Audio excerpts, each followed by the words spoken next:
ይህ ማለት የኢየሱስ ሞት የሰው ልጅን ለማዳን በስላሴ አንድነት በታቀደው ዕቅድ መሰረት 98% ዓላማዬ ወይም ግቡን መጥቷል ማለት ነው። አሰላሙ አለይኩም ወራህመቱላሂ ወበረካቱ። እንዴት ናችሁ ሙስሊም ወንድምና እህቶች እንዲሁም ኢትዮጵያዊ ወገኖቻችን? ዛሬ ያው ጁምዓ ነው። መልካም ጁምዓ ብያለሁ ለሙስሊም ወንድምና እህቶች። ለሌሎች ደግሞ የሃይማኖት ተከታዮች እውነትን መስማት፣ እውነትን ማወቅ፣ በእውነት መኖርና በእውነት መግባት መውጣት የምትፈልጉ ሁላችሁም ይህን ቪዲዮ እስከ መጨረሻው መስማት፣ ኮፒ ሊንክ ሼር ማድረግ አትርሱ። እንግዲህ የሰሞኑን የእፎይን ፕሮፋይል ፒክቸር የሚጠቀሙ አብዛኛው የሱ ሰራዊቶች ናቸው።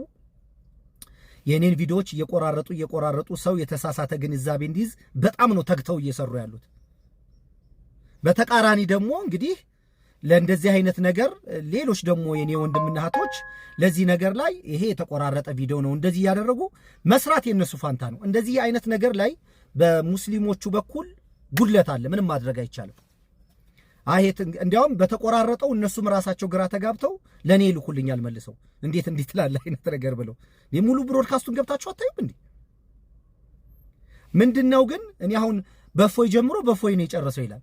እፎይ ለሆነ ሰዓት እኮ እንደ ምሳሌ ነው የተጠቀስ ነው። እፎይ ግን ያነሳውበት ምክንያት እፎይ ባህሪ ነው። እፎይ ማለት ባህሪ ነው፣ የክፋት ባህሪ ማለት ነው። ስለዚህ እፎይ ክፉ ነው ስል ባህሪውን ነው እንጂ እፎይ ጋር ፐርሰናል ጠብ የለኝም እኔ። ይሄ የእፎይ ሐሳብ ነው ሲባል ክፋት ማለት ነው። በጣም በስነ ስርዓት አደራጅቷቸው የሰውን አመለካከት የሚበርዙ እርጉሞች አሉ። እንዴት እነዚህን አትለዩም እናንተ? እኔ እኮ ደዋን ነው የለየሁት። ከዚህ በፊት እንደነገርኳችሁ የመጀመሪያ ስለ እፎይ የሚባል ልጅን ሐሳቡን አመለካከቱን ለማወቅ እፎይን ወግኜ ነው የሰራሁት እኔ። እንዴት እንደዚህ ትሉታላችሁ ብዬ በኋላ ላይ ስለሱ ሳይ ክፉ ሰው ነው።